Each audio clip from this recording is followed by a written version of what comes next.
Hey everyone, thanks for joining us. The next episode of Red Valkyrie is about to start.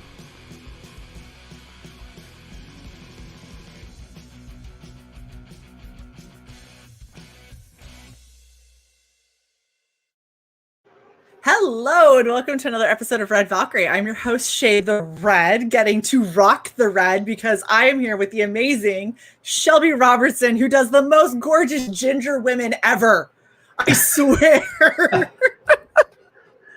How are you doing, Gingers. sir? I'm doing well. Thank Good. you. Thank you.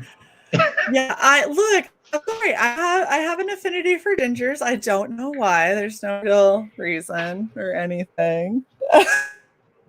No, I love it because I was really torn as to who I was going to cosplay, and I totally copped out and cosplayed the easier one because this girl, I was going to do her. And I was so down for she's it. got, yeah. I was ready, and then I took a sleeping pill like 2 days ago because I hadn't slept in like 3, and it kicked my ass until like halfway through today, and I went, yeah, I'm gonna go for the easier one because that's. I was gonna say, would you just wake up? No, actually, hours ago, and I had this lovely getup on with this little hat, and it was really terrible. So I had to take a full-on shower, do my hair. Shelby, just for you. Feel special. Thank you for that. Girl.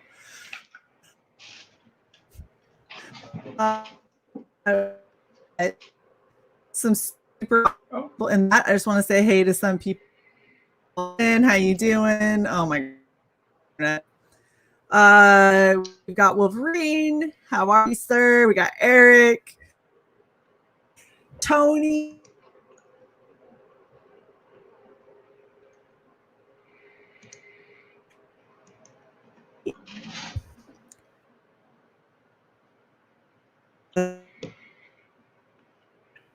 Come on.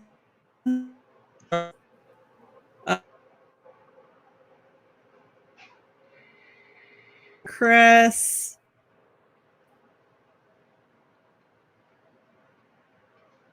I saw you guys.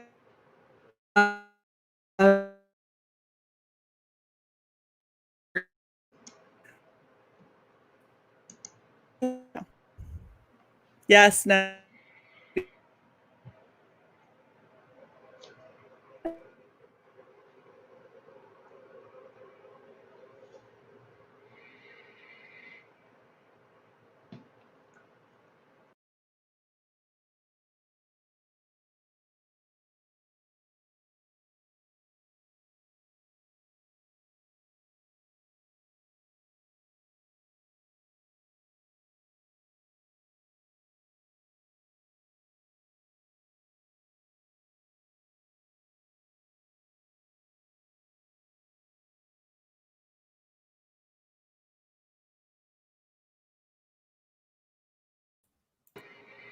I hate my internet. Okay, can you hear me, Shelby? Yeah, I can hear you now. Okay, good. It like locked. It just. Oh, yeah, it locked up. I was like, looking us all over the place. I was like, come on, like. I borrow ideas. I love you to death. I wasn't trying to leave you up there that long. I swear I was clicking on other things and nothing was happening. We had Tony. How you doing, Tony? Chris, hello. Eric, we got Mr. Fragaboom himself. How you doing, Dan? Javier, good hell. We got a lot of awesome people. We got Pedro. What is up? Yeah, everyone's like, I'm frozen like yogurt. I'm so sorry, guys. Shelby, they were telling you had to pick up the torch. Oh, I don't know. It went full screen and then everything went blank, and I was like, just staring. Yeah. It was fun. It's been it's been great. It was like the sixth grade talent show all over again. I'm just putting you on the spot. Look, trial by fire, Shelby. Trial by fire. Pedro says it's the no one show. Look, we do awesome stuff. I borrow ideas. I'm glad you feel special, hon. I'm glad you feel special. That warms the cockles of my heart. Good hell, this has been quite a day. All right, let me get your book back up here. Okay, this is why we're here. We're here because Mr. Shelby Robertson does some pretty fucking hot ass women and some cool dudes, and you can get it in a sketchbook, and you absolutely should. So why don't you tell us a little bit about what you've got in here? So it's just a collection of sketches, pinups. It's all my own IP. Like, you're not going to find Wolverine, stuff like that in there. I know a lot of people do that. I'm just trying to stay away from attorneys at the moment.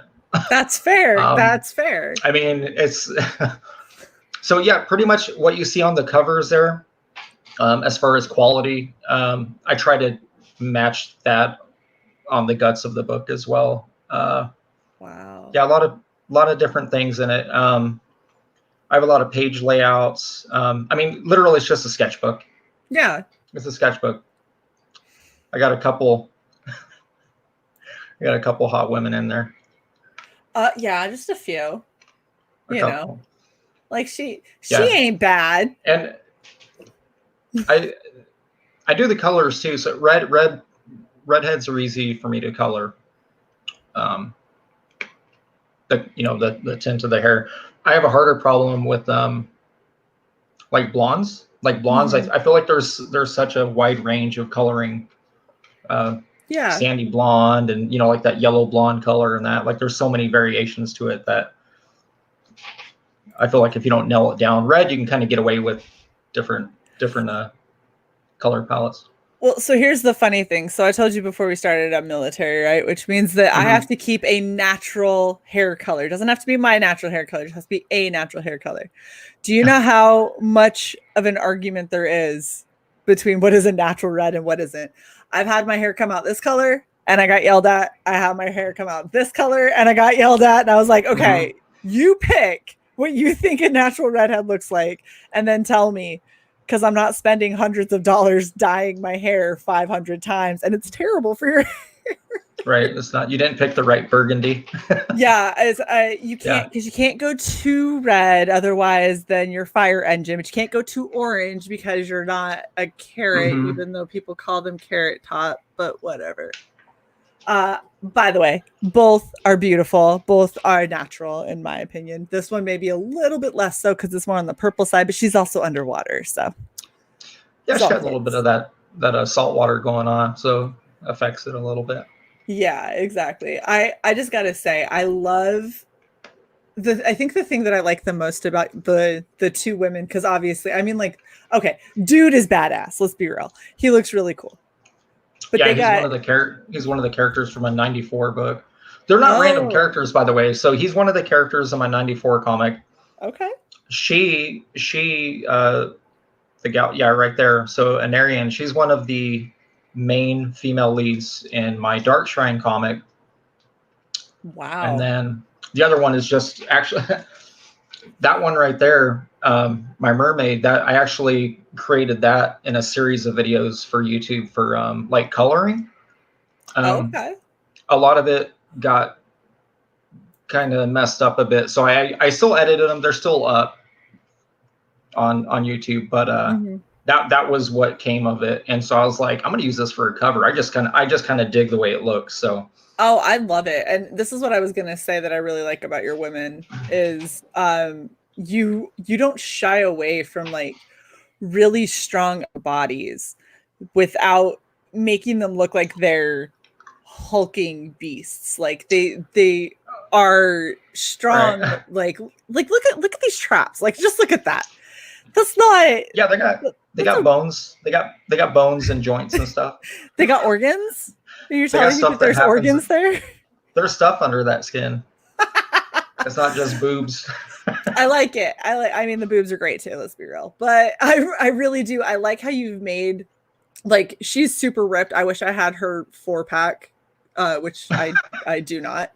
It's actually a Cheese. 6. Two of them are underneath of her fish, her scales. See, we can't see those ones. That's I know. They're right here. I'm just saying. It's very important to know what is underneath those scales. Nothing else though, just fish. It's just fish. Just fish. Just some fishy. tuna. Oh my gosh. So you've got some really awesome art, and I like seeing other people's sketchbooks because I'm a wimp and I like sketch really diligently for like 3 days and then I don't touch it for a really long time. And I'm like, yeah, I suck. And then I go back through and I'm like, oh, I wish that I had a sketchbook that looked like this, and then realize you guys are like drawing every day and you're just randomly doodling, and sometimes things happen and sometimes they don't. And I'm like, I probably could have a sketchbook like this if I ever tried. But yeah, just collect it in a volume. I mean, really, it's not, those aren't all, I didn't set out to just create a sketchbook. I mean, it's just stuff that kind of randomly happens, and then you just collect it. Right. And I think it's awesome. There's a few pieces in there too, like that one there, that I did like limited edition variant covers of my books for shows, which only had like a run of 25 or 35 books. So I don't feel bad using it in the book, because I figure that, I mean, those 25 books are sitting in someone's long box in the dark. Like, no one's seeing that art. So I'm just like, you know what? I'm going to throw it in the book and maybe other people can enjoy it too. So. Yeah, absolutely. Well, and the thing is it's still, what they have is still limited for sure. Especially because you said that you made that a cover for their book. So that's the only book that'll have that. Yeah, that one was a foil. It was a foil limited of 15 or 25. That one was for I think it was for Phoenix Comic-Con a couple of years ago. Okay. So there are a few pieces there that are like, a year to 2 years old. But in comic years, that's still new, right? Yeah. Is that how it works? Yeah. No, I look, as long as it still holds up, I don't care if it's 10 years old. If the art holds up, it holds up, Yeah. And I mean, I've seen Marvel using stuff that's 40 years old for variant covers. Yeah. Recently. They're terrible. Yeah. I don't partake. I just watch. Fair. Well, and see, like, you have a really good eye for like costume design and stuff like this. Because if I wanted to cosplay something like this, I could. It's not going to be super easy because there's a lot of fine detail. But like, you've got this really cool bit right here where the last half of her arm is like robotic and like gears and stuff like that. And I love that. I think it's awesome. It's just really, you just have a lot of really cool detail in there. It's all smoke and mirrors. We just throw it in when we don't know what we're doing. We just.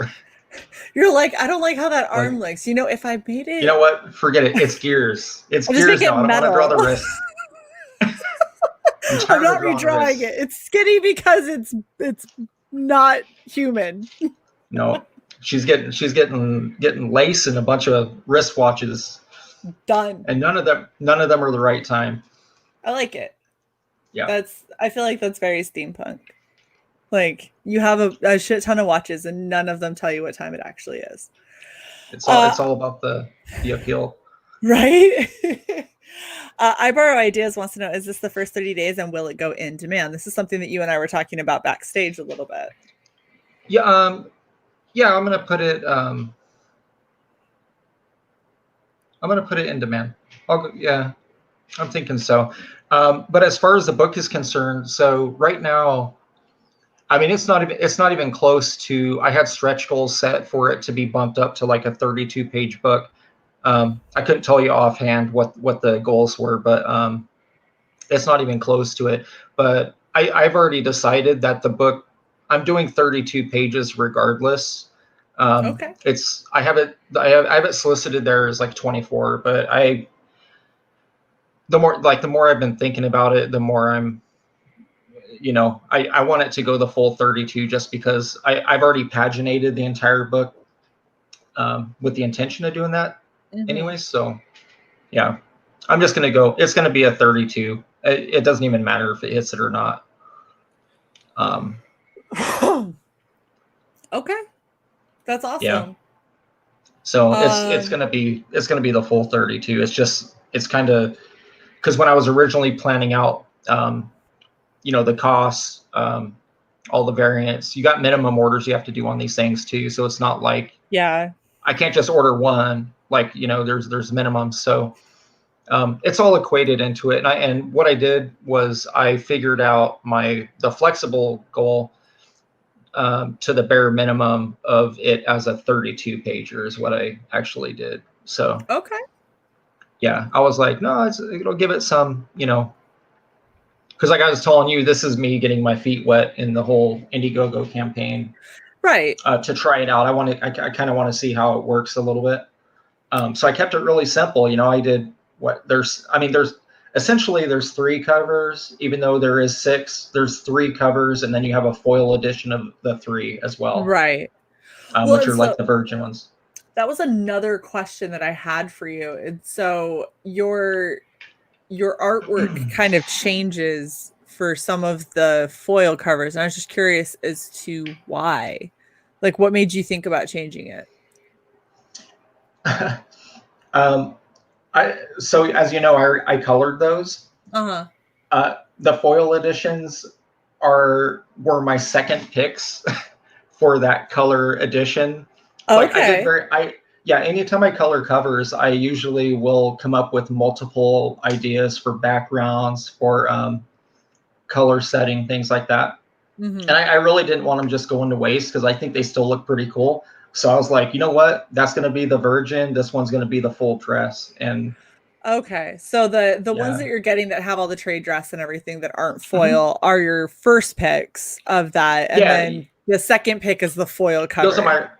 Yeah, those were Not that one is below the other. It's just I kind of felt like one was stronger than the other. For the dress, for the trade dress on it. So right. Yeah.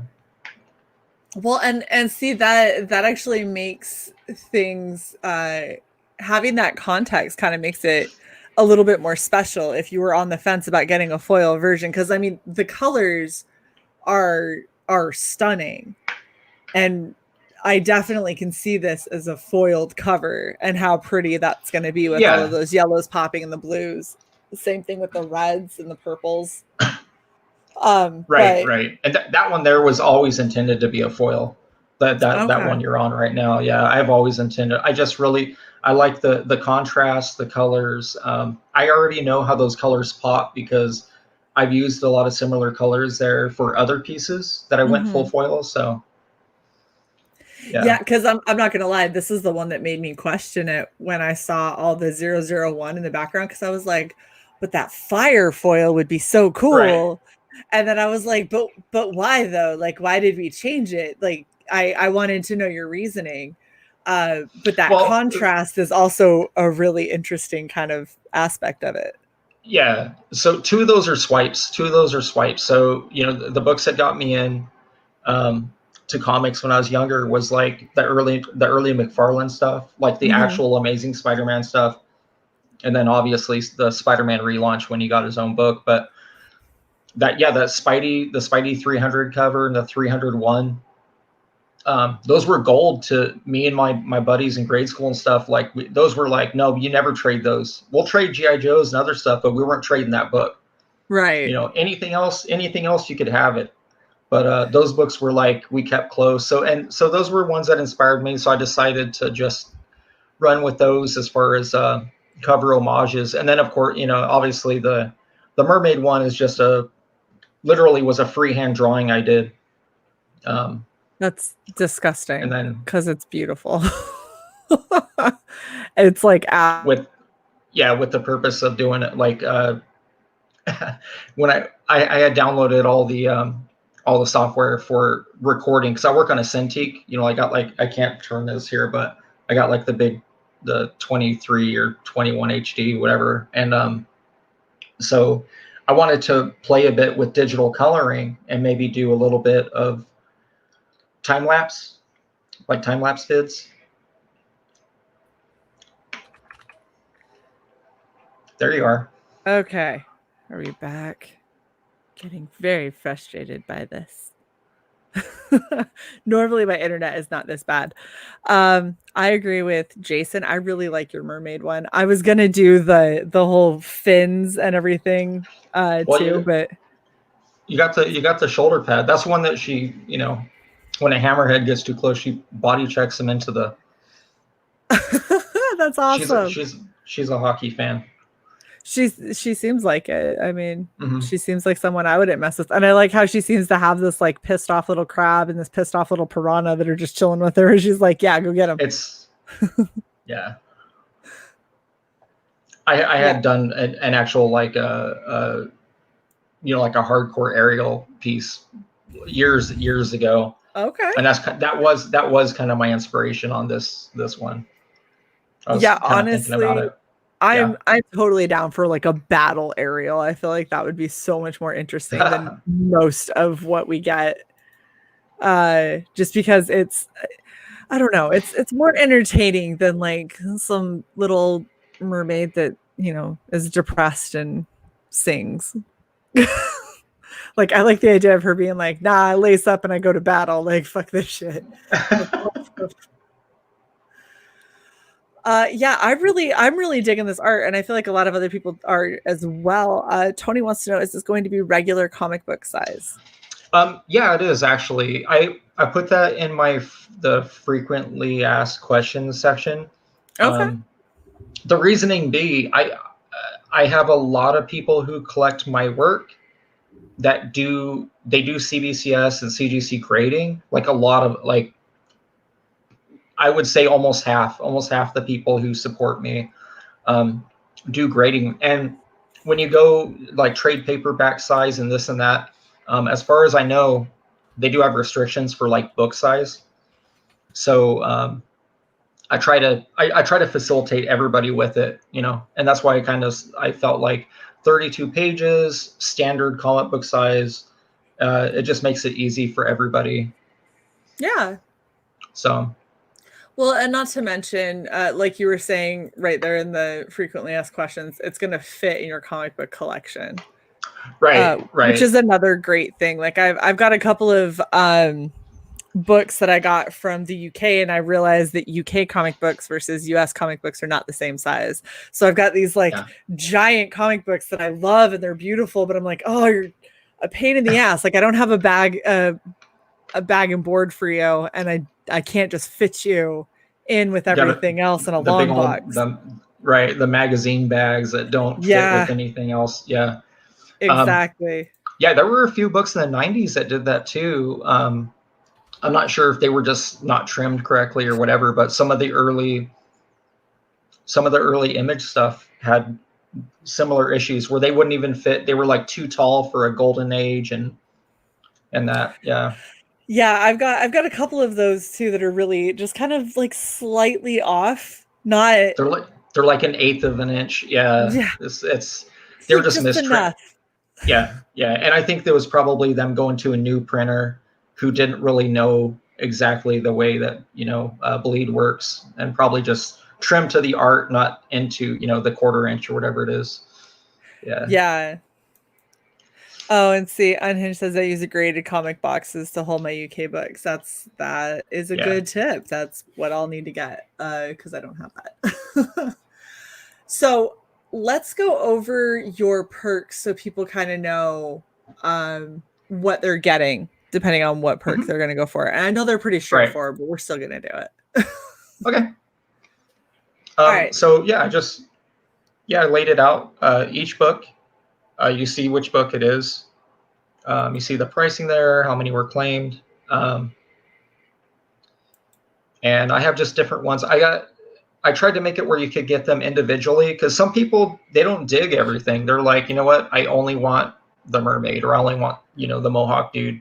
Right. And so, and then I also, I tried to give a little bit of cost cutter deals with the multiples, like if they get both foils or they want all 3 of just the full dress or all 3 of the foil. So I basically did everything. I mean, I did everything except for crisp, mismatching, this Right. foil with this one. I wasn't entirely sure how to even like really do that when I had set So up the campaign. So I just left it yeah. out. I was like, you know what? I'm just going to keep it like these 15 options or whatever it is, and then call it a day, So in the future, if you want to do something like that, you can also, how you've offered these perks individually, you can offer them as add-ons. So when Oh, somebody okay. goes and selects the perk, before Right. it takes them to check out, it'll give them all of the add-on options at the bottom. And so you could do where they could get each one individually, and then instead of doing like these ones that combine, you could just say, okay, well, what I'm going to do is I'll do a regular, like all 3 regular, all 3 foil, all 6 together, and give discounts on those, but then let people do the add-ons if they decide that they want to. And you can put the add-ons in at a little bit of a discount if you wanted to, because in order for them to get to the add-on, they have to already be buying something. Okay, yeah. But that's entirely up to you, Right. if that's something that you would want to do or not. But that would be one way to do it, because it can help cut down on having an overwhelming amount of options. For this, it's not too bad because everything is really straightforward. There are 6 versions of the same book. There are 3 covers and Right. 3 foil covers, and you have basically done all of the legwork and combining them every which possible way you could think of. But in a comic book campaign, like what Dan's got going, so Dan has his t-shirts, his shot glasses, his coins, like everything, right? And so Right. he has Right. a pack where you can get all of that, or you can back the book and then have all of the add-ons. And he did it again in the back where you could just add them individually. And so Okay. Yeah. I did see that. I just I felt it almost felt kind of redundant when I was building it. So I was like, this is odd. I like my brain. It was almost counterintuitive. Where I was thinking, if they want right, it, they'll just get it from the. But I guess no. What you're saying is correct. it's just so it comes down to kind of like a psychological trick, because if you see how far past your campaign I've scrolled, because there's no more words, there's no more pictures, there's no more anything here, and we're still going, Right. and now we've hit the end of the project, right? So in order to keep people from feeling like it's just a ton, and then they Right. start getting the crazy crazy amount of trying to remember which tier you liked and all of that, you can do the add-ons. And Unhinged is saying, I hear the add-ons are a pain in the ass for the creator. It adds them differently. So when you go and you get your spreadsheet of everything that you need, Yeah. you're going to have an area that's going to say, hey, for this cover, right, you need, I don't know, 200 of the standard and 50 of the foil. Well, that is from the main tiers. And then it's going to do it again with whatever your add-ons were. So it's going to take a little bit more compiling for Yeah. you, Yeah. but I don't think it's that big of an issue for most people, unless you have like 30 add-ons, and then it gets to be cumbersome. Right. But really, then that kind of comes down to what really needs to be an add-on, and what you're just going to say, look, if you want to get this particular thing, this is the only tier you can get it in. But I think that you've got it good here, where you've got the regular and the foil together. You can get all 3 foil editions, or you can get all 6 of the covers, which is awesome. And then you still have the original artwork for the cover A. For that one, yeah. The mermaid one went really. I think it was my second or my third backer got it. Yeah, It I went can see why. fast. As soon as it was up, it went. I'm surprised. I mean, I'm a little surprised that one is still up, but I'm okay with it. I was more concerned about it hitting the flexible, the flexible gold. That was another thing I was a little confused about, because that was the other thing I was going to talk to you about. yeah, setting up. I wasn't. This book was coming out. These books are coming out regardless, and that is why I kind of chose to go flexible. Right. As far as like, I fully intend on just throwing it out regardless. Yep. Whether it comes out of your pocket or not. Yeah, I do have a website that I sell through, but it has zero visibility. Yeah. I got the same 15, 20 people that go to it, regularly, and that's about it. Yeah, I'm noticing just how ineffective personalized websites seem to be nowadays, because everybody has one. So there's like a never ending supply of these random like one-off websites. So the big thing with Flex Goal and the way that you did it is right, because you're funding it regardless. Like that was your intent, was whether you come out of pocket or not, the books are getting made, you're going to fund them, and whoever backs is getting a book. The difference is when you do the fixed goals, it basically means that everyone's going to be helping you and backing you, but if you don't hit that goal and you don't extend your time, right? So you have 60 days total you can do. The best way to do it is 30 and 30, because then you can see if you can see where you are at that first 30 days and kind of make a judgment call. Do I need to extend for another 30, or are we good and can I go in demand because I already hit my goal?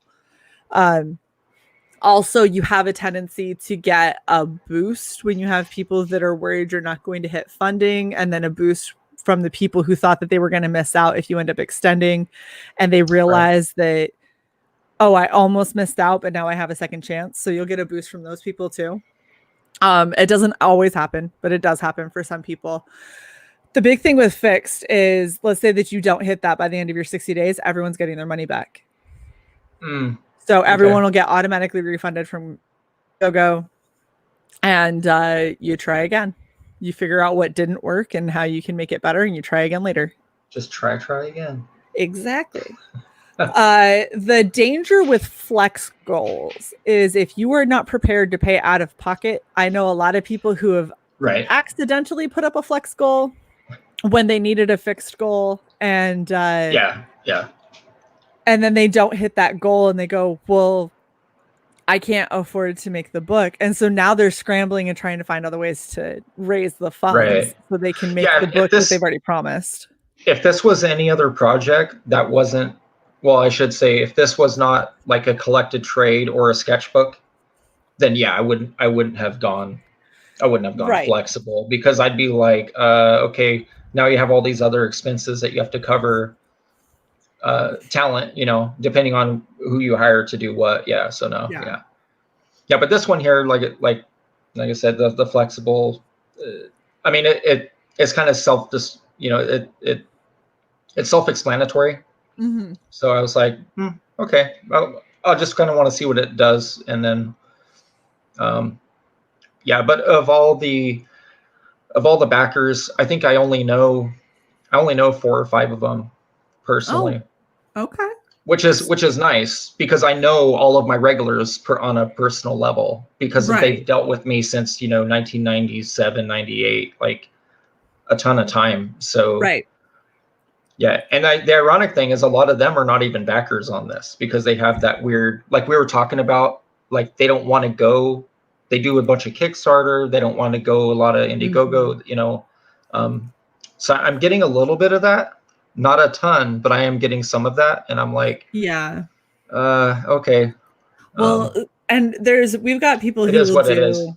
We have people that'll do both. We have some people you'll do one on Indiegogo, and then after that is done and fulfilling, then you go and relaunch on Kickstarter to try and catch the other half of the demographic. But another big thing to pay attention to is what you're trying to sell and where that audience is, because a lot of people trying to sell regular kinds of comics, a lot of that community is not on Kickstarter. But if you're trying to sell manga, if you're trying to sell chibi, if you're trying to sell coloring books, there's a much bigger audience on Kickstarter than there is on Indiegogo for that. All the stuff I don't do. Yeah, exactly. And the stuff that basically you do, everything I don't touch. Yes. And so I think the reason why your numbers are kind of low is purely visibility. People just haven't seen you a lot. A lot of the people that are on Indiegogo hang out on Twitter. You predominantly hang out on Instagram. So we just need to boost your visibility a little bit more. Get you on a couple other streams, and I mean, maybe you have a tip. So as far as like Twitter is concerned, I've always had horrible interaction or reaction to any sort of post on there. I had a couple of random ones way back that kind of went viral, and there were ones that were not really supposed to go viral. They were just things like a piece of art or something weird that you'd have one person retweet it, and then you know how that goes. And I've had pieces that get 15,000 likes and retweet, and then after that it's just like crickets. 20 so your visibility is back to shadow ban status, and so and I think when it comes to you specifically, it's a matter of getting people to know who you are and see your personality, because I spent a year on Twitter with almost no interaction whatsoever, until I went on a stream once and got drunk and threw myself out of my chair because I couldn't figure out how to not be on camera. Like, I couldn't figure out how to click the button that says stop camera. So I threw myself out.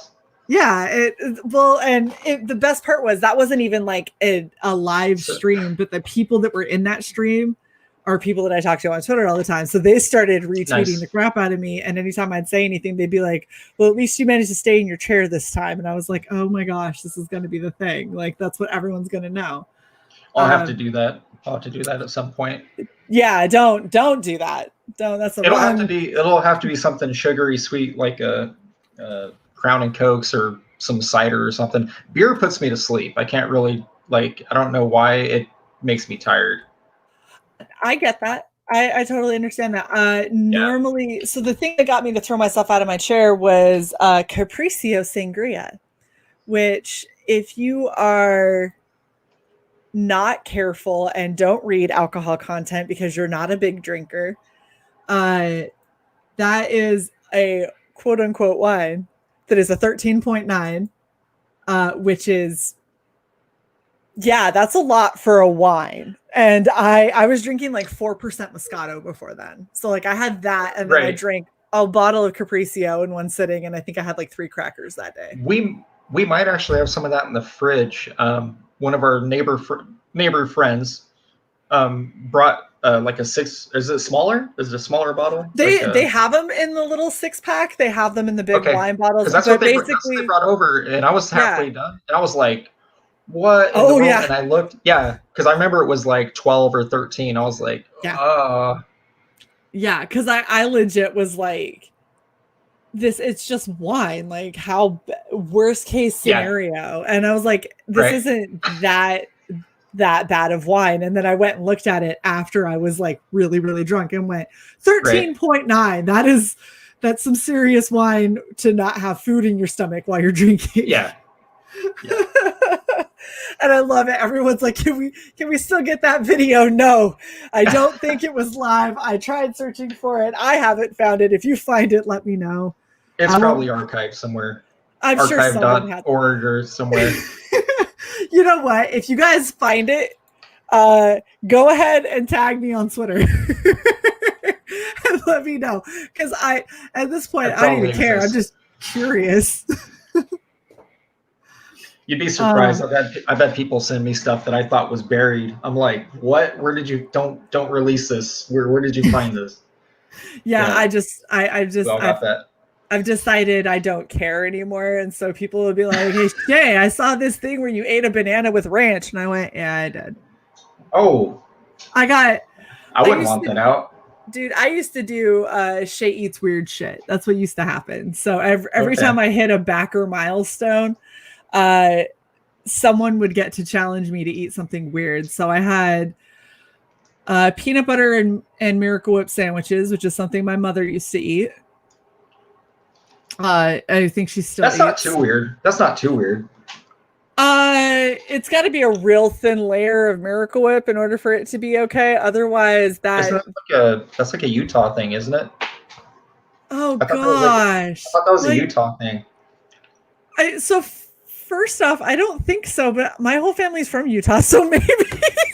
No, like I legitimately, I have an ex-wife who was from, she was LDS, she was from Utah, and I know.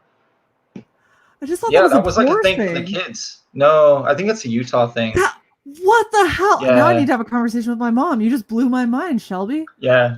Oh my God. Made that light. Yeah, you made that light go off. I was like, this sounds like a Utah thing, because there was a few things they did that was it was kind of whack. I mean, I can't. Yeah, there's a lot. Like the biggest thing that we've got for Utah is any potluck is going to have orange Jello with orange slices in it. For sure. That's a mandatory, has to happen. And then we have something called funeral potatoes, which are absolutely fabulous. But they're called funeral potatoes because you bring them over after someone dies. So they're kind of that's how you get people involved. So maybe I need to offer free single servings of funeral potatoes if you get all 6 covers. I like it. I like it. It's basically cheesy scalloped potatoes, but they're really good. Nice. And I think they're shredded instead of scalloped. And yes, Wolverine, Utah does have fry sauce that is delicious, and I'm telling you right now, if you go to a place and they talk about their secret hamburger sauce, it's ketchup and mayo. I was like, it's just mayonnaise, isn't it? It's ketchup and mayo. You mix ketchup and mayo together, it becomes this tangy, delicious, amazing thing. I think Virginia does that too. I thought it was weird. It's so good. I agree with Wolverine. It's the freakiest thing ever. I agree. It is not gross. Wolverine, you had someone make it wrong. Let me make it for you. It'll be good. If you can taste ketchup or you can taste mayo, then it's wrong.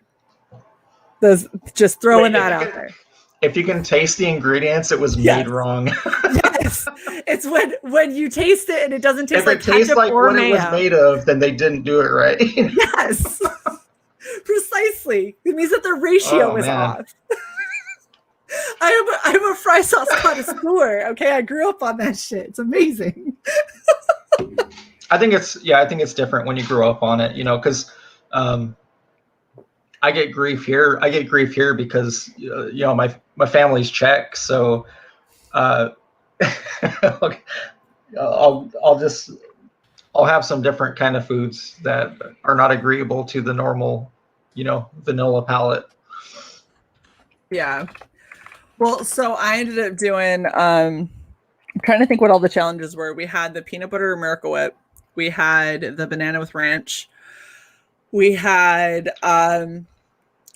so first off, I already hate one of these 2 ingredients. Butter pecan ice cream. Not a fan.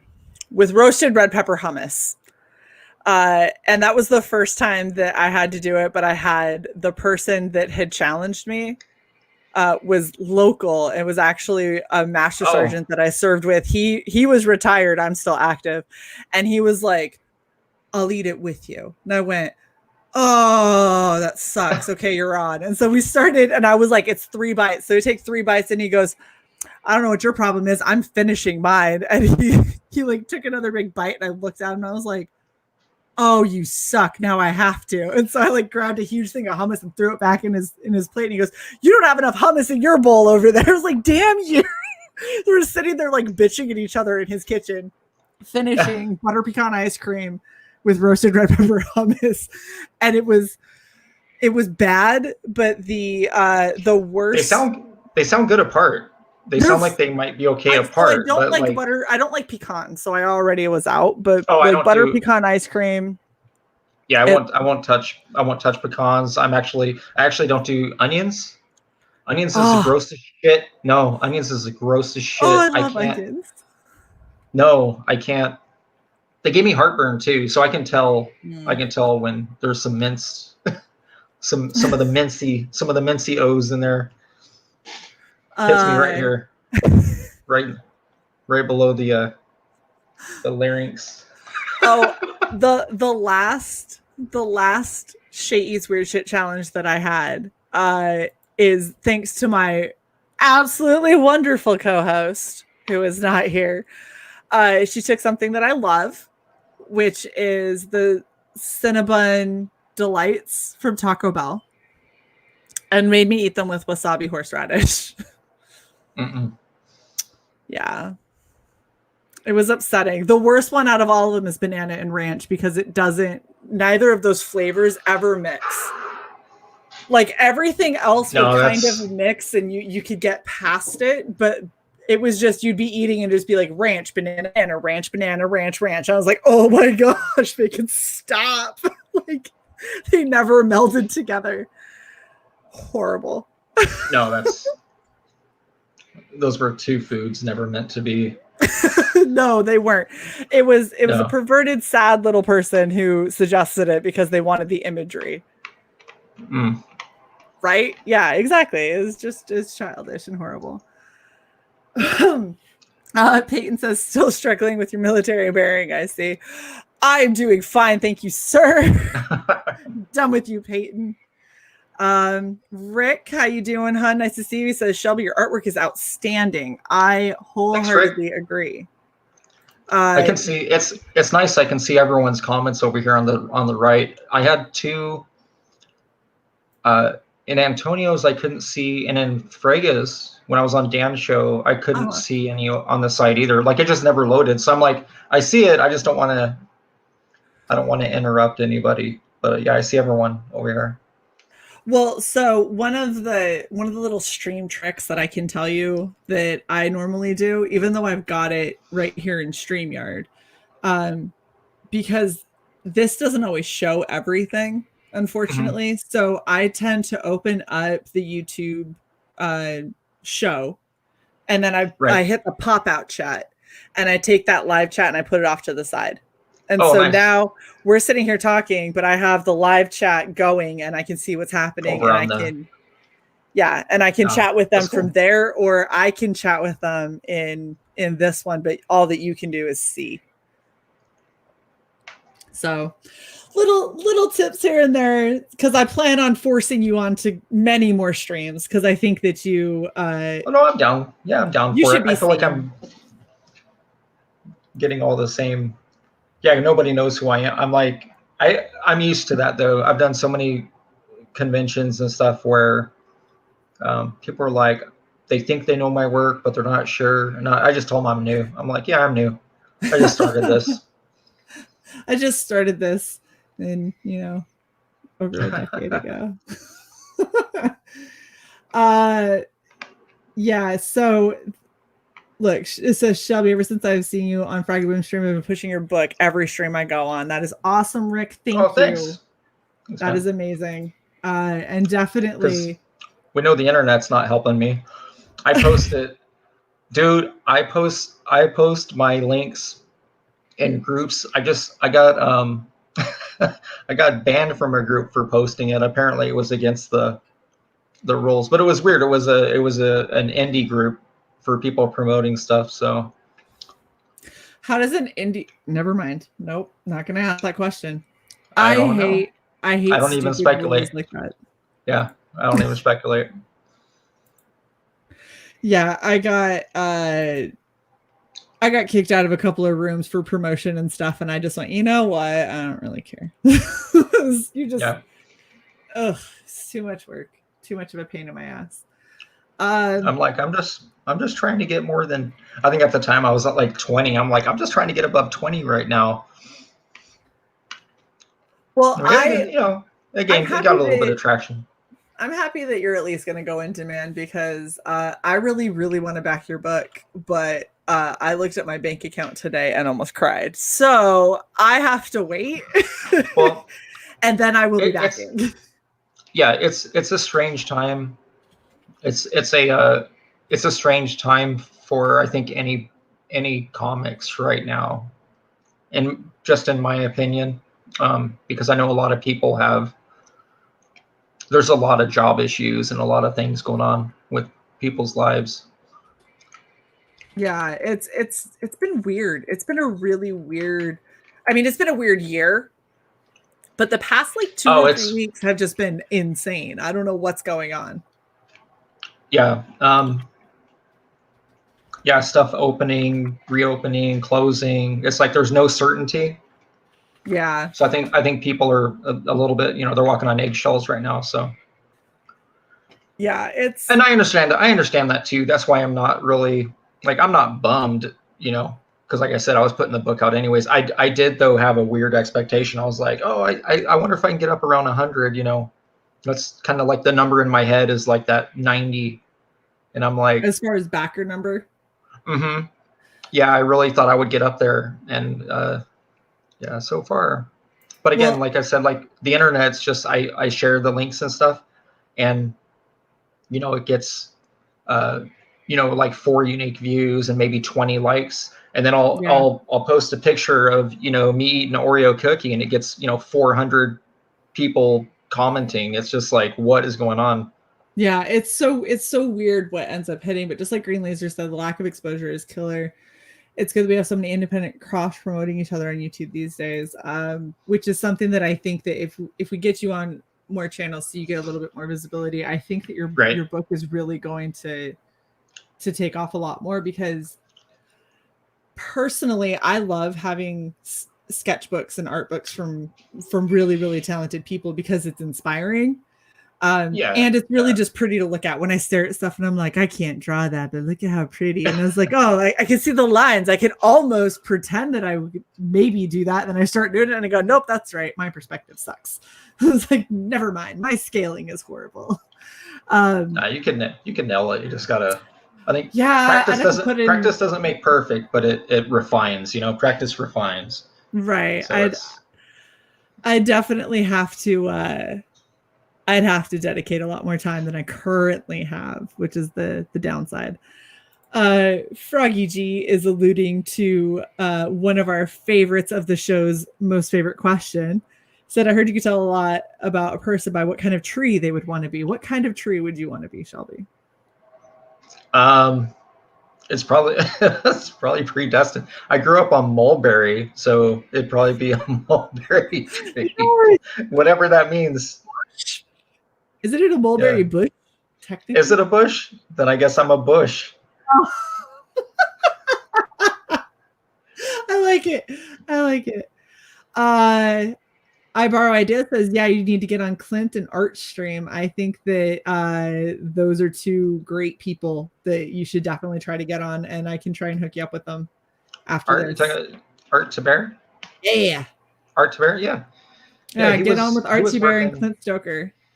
He was working way back in the day. He wasn't in studio though when I was at Extreme. I think he was working from home. I don't recall exactly. There were so many people spread out that were just, I'm talking the 90s, the studio days. I recall seeing him a couple of times in there, but I don't remember for what. I couldn't even tell you. But he was a nice guy. We got to talk a little bit at we had a 25th anniversary signing thing set up down in Southern California, and yeah. And Chris Rizzo says you can post for days in my group. I have a small membership though, keeping it tight, but you know how we do. Chris only lets me post memes though. I tried to promote my book and he told me that it's not funny enough. Oh, okay. And Jude is there correcting me, saying it's a tree. Okay, all right. I'm just saying. Is it? Okay. The mulberry bush. It was in a kid's song. Okay. Just saying. Kid songs are never wrong. He also says, tell Shelby that his gum chewing is right in his mic. Sorry. Sweet. He just wants to make sure you can hear that he's chewing. Publishing Pete Cimetti's channel, that's another good one, and Bancroft. So Michael Bancroft normally streams at 11 Eastern. because he is in Australia and that is his lunchtime. But so why does everybody live in East? So every stream I've done is I guess I'm the only Pacific. You're not. It's just No? some of the bigger channels tend to be on Yeah. the East Coast, and so because of that, everyone's used to Eastern time, and then they work it back from there. So it's like Eastern, and because when you start talking about people that are streaming in Australia or the UK or people that are streaming on the West Coast, you're like, okay, Right.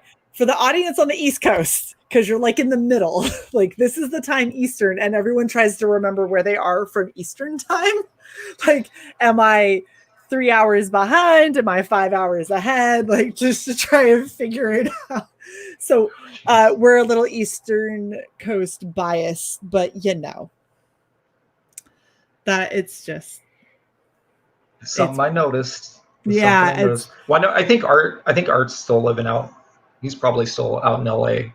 Yeah, I'm pretty sure that he is still out West somewhere Coast. out there. Yeah, I'm pretty sure he's still West Coast, because every time I tried to stream with him and he was like, oh yeah, what about 5? And I was like, wait, 5 your time or my time? I was like, 5 my time is like early you. And he was like, oh yeah, no, 5 my time. And I was like, so 8 my time. Okay, yeah, we can do that. Like, I'm like adding stuff up. But yeah, he's Art's awesome. He's a really good channel to get on, and he, like I said, that's the interesting thing with the way that these indie channels work is everybody has their own kind of niche audience. I have the audience that wants to see how shit I did on cosplay and hear me swear and boomer shit. So that's kind of my audience. Dan has an audience for people that like really good art. I guess my audience also knows that I have a tendency to grab whatever campaigns I think look good, and so I tend to get a lot of campaigns people haven't heard of. So, but yeah, there's a lot of really great channels, and they all kind of have their own niche and their own audiences and their regulars and stuff like that. So, getting on as many of them as possible is always good, because you're just gonna run into more people. Well, everyone, I'm going to give you guys one last chance to post any questions that you may have for Shelby. Honestly, I know, right? Come on, he is a hostage right now. I'm not scared. Shift. I'll be kind of honest. Yep, and Eric McIntyre is absolutely right. Getting on Come Get Some or on Skits Comics. Those are that's another really good channel. They've got a very unique project that has a lot of very interesting kind of artwork to go with it. And they highlight a lot of indies. They're such an interesting power couple, because Karshena is into like movies and modeling and all that kind of stuff. Like, she runs a production company, and then Skits is doing the artwork, and he's done, a whole lot of like more professional kinds of stuff. He's been doing illustration forever. So that would be a really cool channel for you to get on. Also Death Metal Hero. So Luke is a good friend of mine and Dan's. He's got his channel, and he's starting to bring on guests and stuff. I know Luke would love to have you for sure. And Jude says, I got here late. What is Shae dressed as? It is a pathetic attempt at this absolutely stunning mer lady, because she's gorgeous. With the unrealistic haircut. No, the very realistic but not Shae attainable haircut.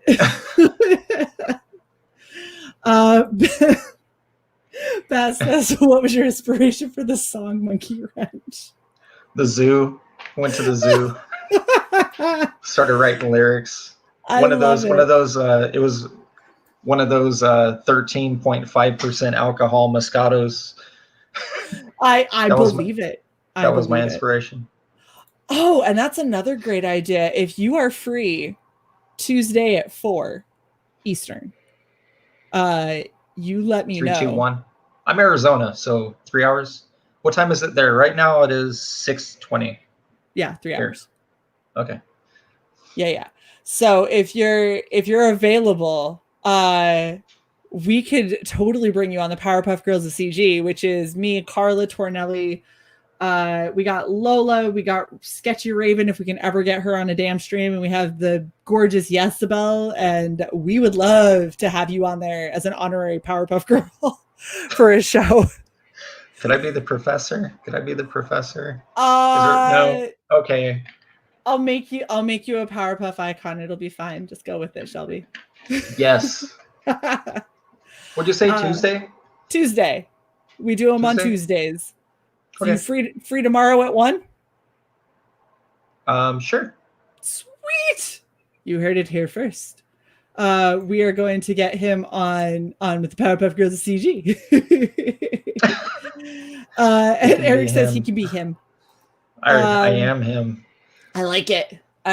So for everyone who's just getting here, we have the amazing Shelby Robertson with his absolutely gorgeous art book, and it is criminally underfunded. Granted, he's already hit his flex goal. He is going to be going in demand. We are absolutely going to be helping get him making the rounds and getting a little bit more exposure, and so you guys can know about his amazingness. But you just got look, let's look at this real quick, guys. Come on. Look at how beautiful all of this artwork is. You can get foil covers, you can get standard, you can get ass titty, because we all know that that's what half y'all are here for. Let's be real. That's what like 90% of us are here for. And really awesome sketches all throughout this that are just stunning, and definitely something that you should be getting in on.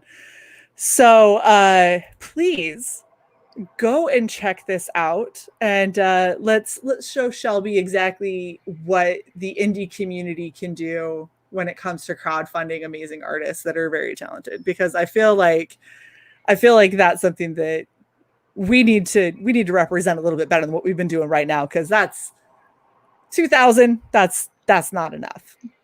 I'm not happy with that. Eric says it's not 90%, it's 100%. Okay, all right. I was just trying to, there's got to be like one person who doesn't care about the ass or the titty who's maybe into feet or something. I don't know. But I mean, if they're into feet, I'm just saying, wait, this way. There's a foot. So really, it's catering to all types. There are a few feet in there. A couple of feet. And green lasers. So we've got last minute question. It says, what printer publisher are you using? It's all me. I've been self-publishing for it's been years, so it's not new to me. Okay. Sweet. I think I'm answering that correctly. Yeah, so you're not. It's just me. I'm not going through like Dark Horse or anyone like that. It's all American Discord. Like my name there, my website. So right now, my website, americandiscord.com.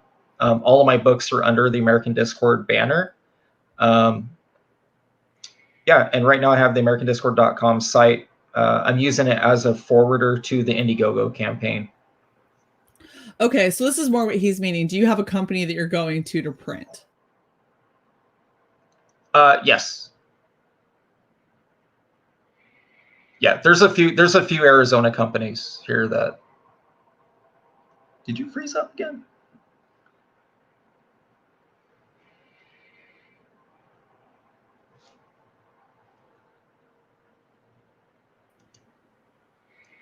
You froze up again. Yeah, I saw that. That was fun.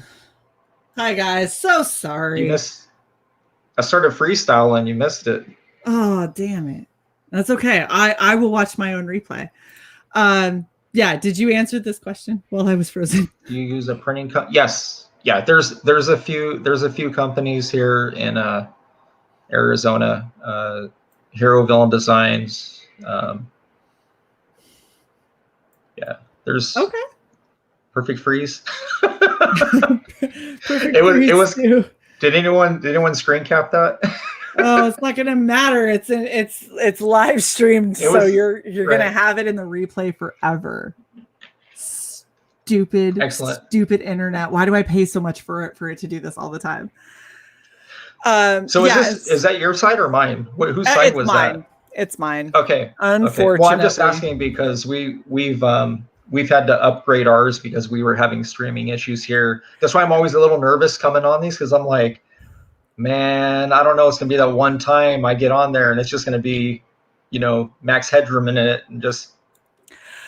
Yeah. So I pay an astronomical amount for what is supposed to be the top of the line internet. And I freeze at least as much as I did before because so my internet speeds are faster, but they throttle me because I have to use their routers. So I'm looking at, in order for me to use my own router, I'm going to have to basically hack it.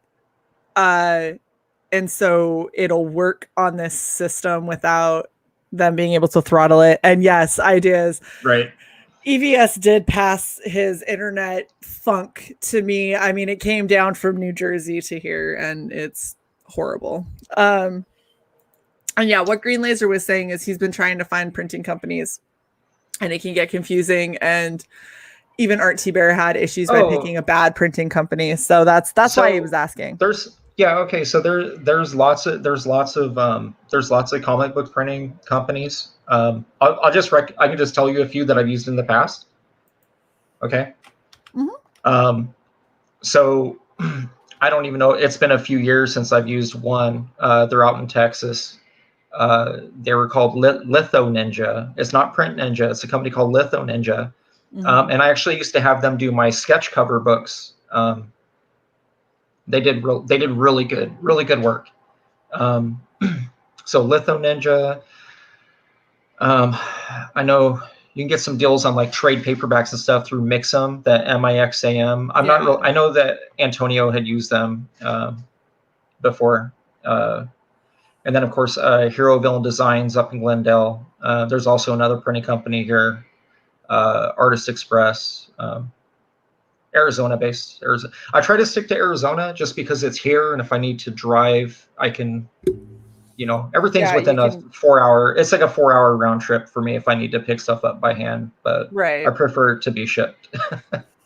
I just worry about damages. That's my only concern with printing with anybody is damages. Yeah. Okay. So I try to stick local as local as I can. That's fair. I definitely think that's fair. And Green Laser was saying that Mixam was the one that Art had issues with. I've heard Mixam. Oh. I know sometimes Mixam can have problems. I also know that from what I've heard from a lot of them, when Mixam has had problems, they've been able to fix them. But I don't know that I've never used them. I've just got one referral from one person about it, and they didn't have any issue. Yeah. And then True Art 7 wants to say, what do you think about Print Ninja? I've never used them. I've gotten books from other artist buddies of mine who've used them, and the books look, they look good. I don't have any preference really. I mean, it's sort of, there's not a lot of companies that I can just say, oh, don't use these guys, they're trash. Like I haven't had a whole lot of bad experience with that. Good. That's good to hear. And I think a lot of these places are realizing with the increase with a lot of these indie comics and stuff like that, and then the demand for quality to be as high as it is because of how much money people are paying. I think that a lot of these companies are rising to the occasion, because if not, they're going to get put out of business. Yeah, they have to. I remember printing. There used to be these weird minimums of having to print like 5,000 copies of a book.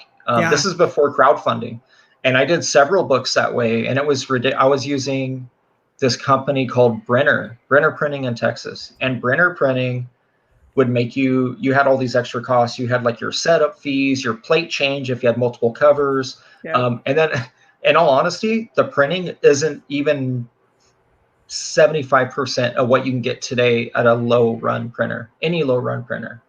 I look at those older books and I'm just like, man, they were good for the time, but compared to today's printing standard, they weren't.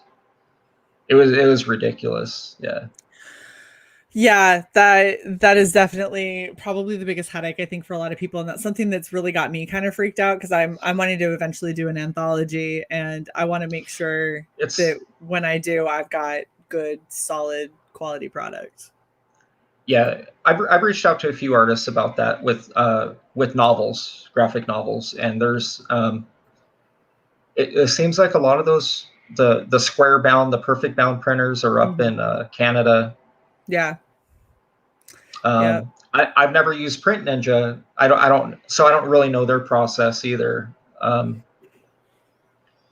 well, I don't know. And it's so much like there's so much with artists or creators that you'll hear like a fantasy story, like how great it was and it was the easiest thing, and then you hear something from another one that, oh, don't use that same company. I had these 50 problems, nothing was taken care of. So it's hard to, it's hard to gauge that. It is. And it's always a risk because so this is the main thing that I can tell anyone who's listening right now is you always should pay for your copy, your initial kind of print run to see, what am I trying to say? The proof. There you go. You should always make sure that you have a proof of whatever the company is going to do. And if you haven't used them frequently in the past little bit, always get a proof again. But I would get a proof every single time you had a new project coming out, because you want to make sure that they didn't mess up your spacing, they didn't mess up your colors, that there's not something that's off, they're not cutting something wrong, they're not printing off center, because all of those things can happen. And if you don't catch it beforehand, you're going to end up with 20,000 books that you can't do anything with. Or that aren't going to be the quality that you want representing you. So always get a proof. Even if you have to pay for it for a little bit, it isn't that expensive. It's especially in the grand scheme of things. And thank you very much, guys. I love that you guys just jump right in there when you know what I'm trying to say and my brain doesn't work. Like I'm like the thing with the thing, and they go a proof copy, and I'm like, yeah, that thing. Too much banana with ranch. Oh gosh.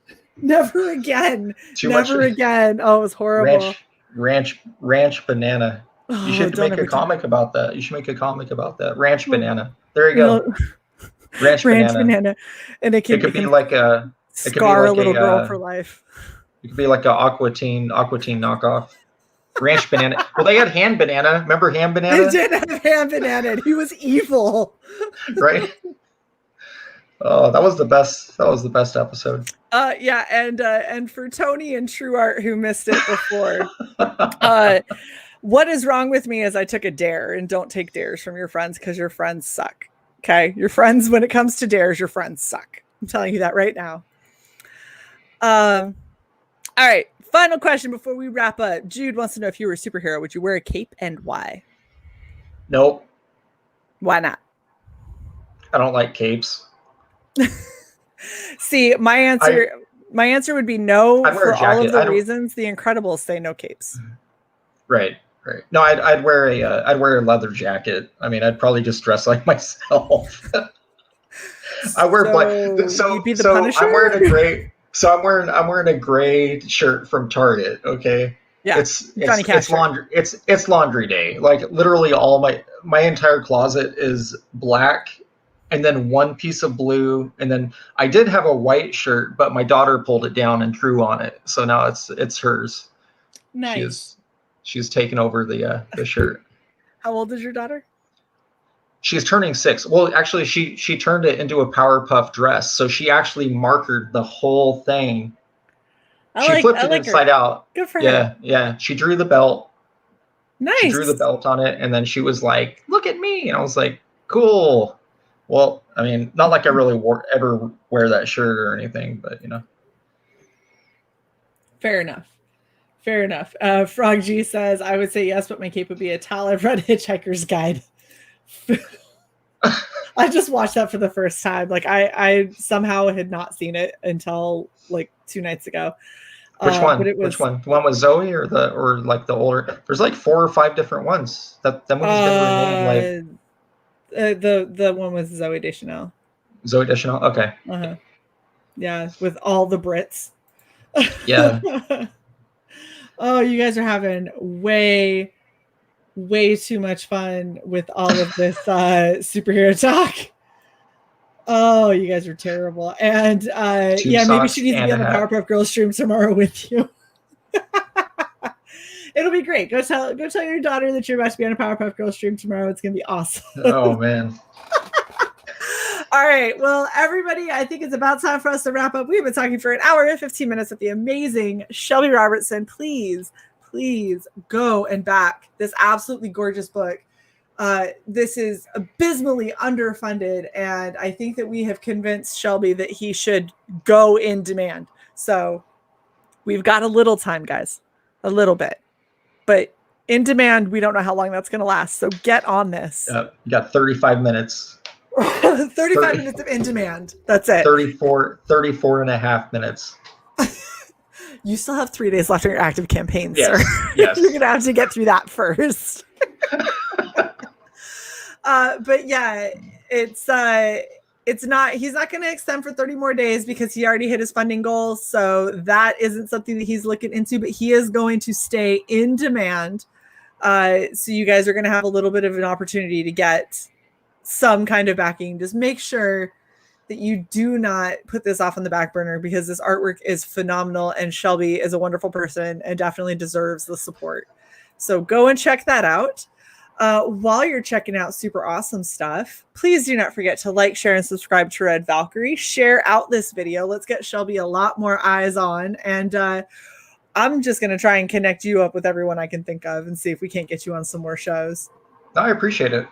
Absolutely, dude. And yeah, thanks guys for hanging out. You guys were awesome. We will catch you all next time. See you later.